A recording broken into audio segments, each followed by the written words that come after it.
ঈদ মোবারক সবাইকে। কেমন আছেন সবাই? ঘুম থেকে সকালবেলা উঠেই প্রথমে আমি যে কাজটা করি, আমার মেহেদির রং কেমন হয়েছে সেটা আগে চেক করি। ঘুমে চোখ মেলতে পারতেছিলাম না, দেখেন এত বাজে অবস্থা। মশারির ভিতরে বসে থেকেই আমি এই কাজটা ছোট্টবেলা থেকে করি। সেটা হলো মেহেদিটা কেমন রং হলো সেইটা দেখা, প্লাস সেই মেহেদিটার ঘ্রাণটা কতটা সুন্দর সেটা শুকে বেড়ানো। এইটা কারা কারা করেন?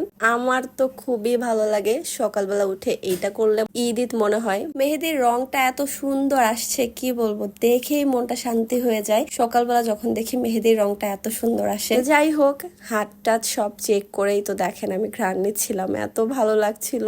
তারপরে উঠে ফ্রেশও হতে পারিনি, দেখি আম্মু রান্না করতেছে।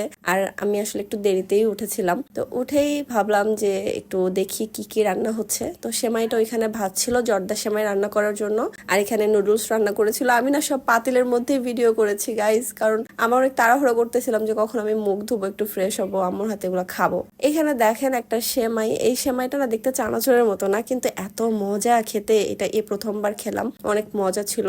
এখানে ভুড়ি মানে বট ভুনা আর কি, বট ভাজা করেছিল। আর আমাদের বাসায় সিগনেচার আইটেম হচ্ছে এটা, বট ভাজা করতে হবে, সাথে এই মাসকলাইয়ের গোটা ডালটা দিয়ে, মানে এটা অর্ধেক ফালটা, এইটা দিয়ে খিচুড়ি রান্না। একটাবার চিন্তা করেন যে ঈদের একটা দিন আমি একবারের জন্য ঈদের সালামির কোনো ভিডিও করিনি। ইনফ্যাক্ট এত মজার মজার খাবার সবগুলো যে আম্মু রান্না করে টেবিলে সাজিয়েছে সেগুলোরও কোনো ভিডিও করিনি। আমি শুধু, আমার মাথায় কি ছিল আমি নিজেও জানি না, শুধু খেয়েছি ঈদের সারাটা দিন, শুধু খেতেই থাকছি। মানে এত পরিমাণ খাওয়ার প্রতি ক্রেভিং হচ্ছিল। আমার মনে হয় 1 মাস রোজা যাওয়ার পরে না, রোজার ঈদে না এইটাই অনেক বেশি ভালো লাগা কাজ করে, যে সারাদিন শুধু খাবো খাবো খাবো। সবকিছু করে ট্রানজিশন ভিডিও বানালাম, দেন আরো কিছু ভিডিও মেক করলাম। কিন্তু এর মাঝখানে গাইজ আমি আসল ভিডিওটাই করতে ভুলে গেছি। সেটা হলো আম্মু আমাদেরকে সালামি দিছে, আমি আমার 2 বোনকে সালামি দিছি, একটা ভিডিও করতে পারিনি। তো এই জিনিসটা আসলে আমার অনেক বেশি আফসোস লাগছে, কিন্তু কিছু করার নেই। যাই হোক, বাকিদের ভিডিও দেখে দেখে এখন একটু সান্ত্বনা নিচ্ছি। আমার ঈদের দিনটা এভাবেই কেটেছে। আম্মুর হাতে বানানো ড্রেস দিয়ে ঈদের শুরুটা হয়, তো সেইটাই করেছিলাম। গোসল করে আম্মুর হাতে ড্রেসটা পরেই ফার্স্ট ভিডিওটা বানিয়েছি। ঈদের যে মেন ড্রেস সেটা পরার কোনো সুযোগই হয়নি, ওইটা পরবো যখন বাহিরে আর কি কোথাও ঘুরতে যাব।